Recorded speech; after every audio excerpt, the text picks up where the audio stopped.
क्या आप जानते हैं, समय वैसा नहीं है जैसा हम घड़ी की सुइयों में देखते हैं। समय एक सीधी रेखा नहीं, यह एक चक्र है, काल चक्र। ऋषियों ने हजारों साल पहले इस काल चक्र को देखा था। उन्होंने कहा था, हर युग का एक आरंभ होता है और एक अंत, और इन युगों की गति को नियंत्रित करता है यह अदृश्य चक्र।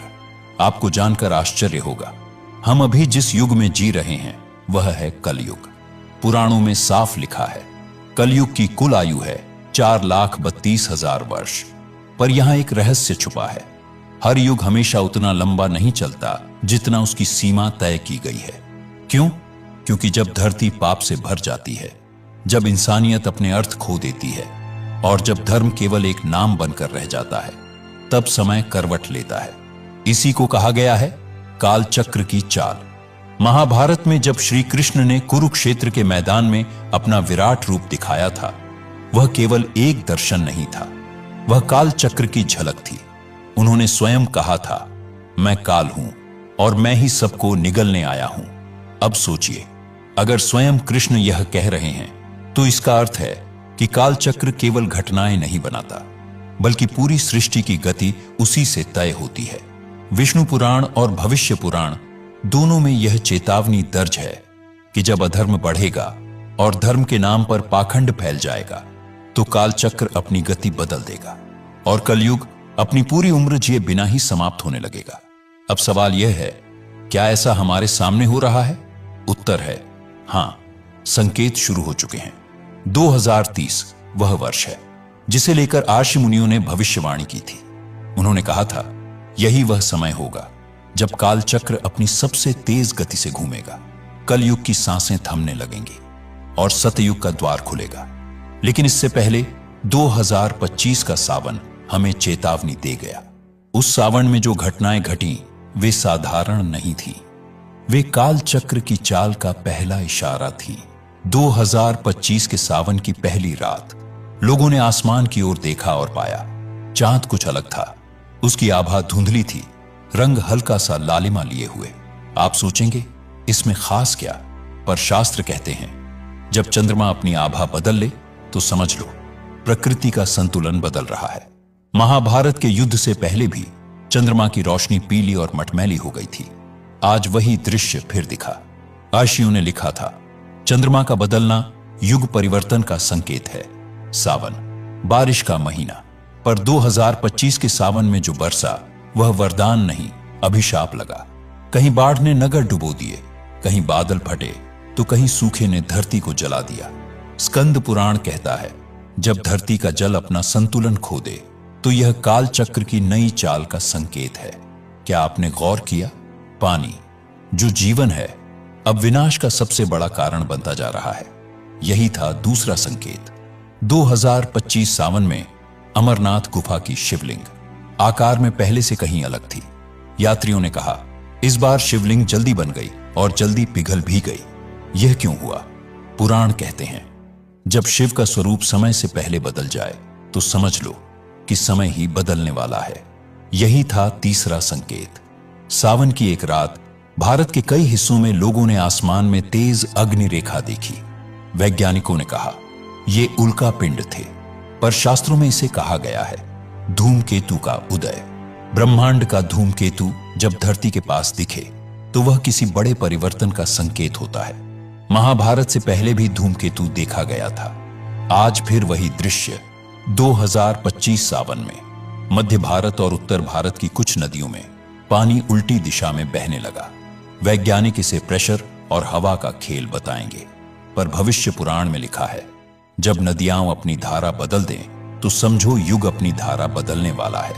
यह साधारण घटना नहीं थी, यह पांचवा संकेत था। 2025 सावन के दौरान समाचारों पर ध्यान दीजिए।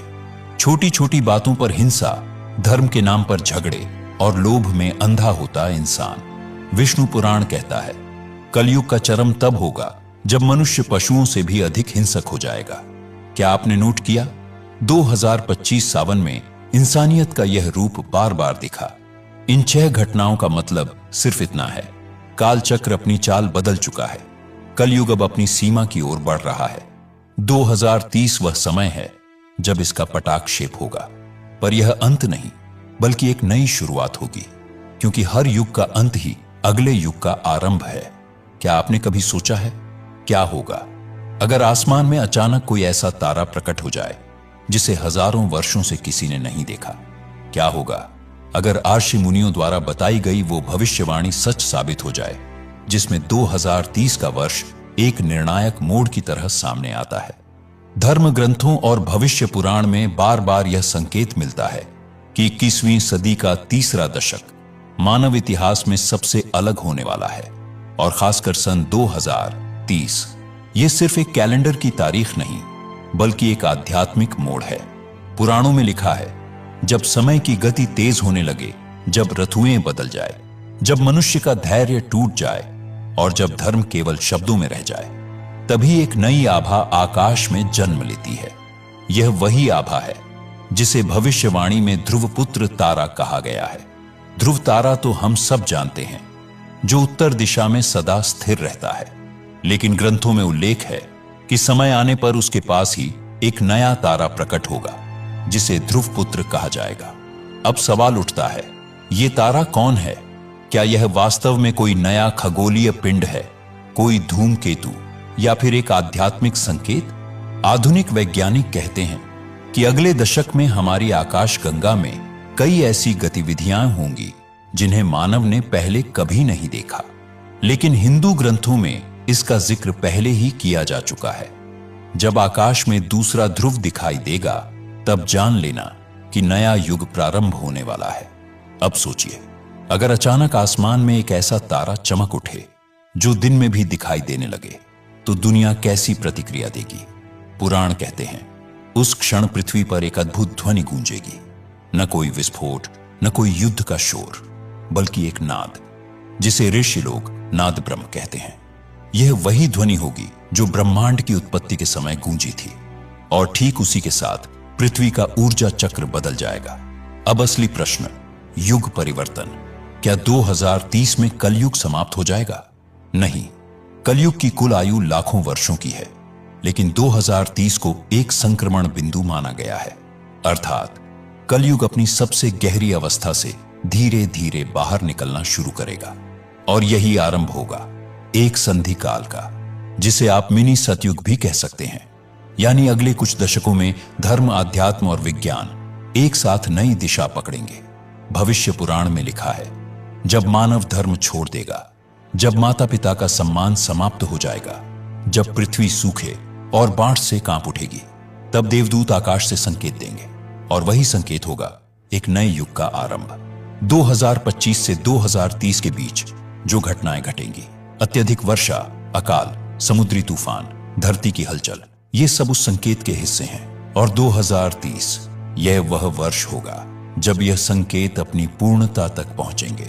ज्योतिषाचार्य बताते हैं कि 2030 में ग्रहों की एक दुर्लभ युति होने वाली है। शनि, बृहस्पति और कई प्रमुख ग्रह एक खास स्थिति में आएंगे, जिसे आखिरी बार हजारों साल पहले देखा गया था। यानी खगोलीय रूप से भी धरती पर ऊर्जा का बड़ा बदलाव तय है, और यही बदलाव मनुष्य के विचार, विज्ञान और आध्यात्म सब पर असर डालेगा। अब असली सवाल जिसे हर कोई जानना चाहता है, जब यह सब होगा तो धरती पर क्या असर होगा? पुराने तंत्र ढहने लगेंगे, बड़े बड़े साम्राज्य आर्थिक और सामाजिक संकट में फंसेंगे, लेकिन साथ ही आध्यात्म की ओर झुकाव भी बढ़ेगा। लाखों लोग धर्म ग्रंथों और तपस्या की ओर लौटेंगे, और खास बात, युवा पीढ़ी में अचानक सत्य की खोज की जिज्ञासा जागेगी। यही असली परिवर्तन है। युद्ध या प्रलय से नहीं, बल्कि चेतना के बदलाव से युग बदलता है। तो दोस्तों, अब आप समझ गए होंगे कि 2030 क्यों खास है। यह कोई अचानक आने वाला अंत नहीं, बल्कि एक नई शुरुआत है। एक ऐसा कालखंड जहां कलयुग अपनी चरम अंधकार से निकलकर धीरे धीरे प्रकाश की ओर बढ़ेगा। ध्रुवपुत्र तारा, खगोलीय ध्वनि, ज्योतिषीय युति और धर्म की ओर वापसी, ये सब मिलकर हमें बताती हैं कि समय अब बदल चुका है। तो अब सवाल है आपसे, क्या आप तैयार हैं उस बदलाव के लिए? क्या आप सुन पाएंगे वो नाद ब्रह्म? अगर वो आपके जीवन में गूंज उठा, क्या आप पहचान पाएंगे ध्रुवपुत्र तारे को जब वह आकाश में चमकेगा? क्योंकि रहस्य यही कहता है, जो तैयार होगा वही नए युग का हिस्सा बनेगा।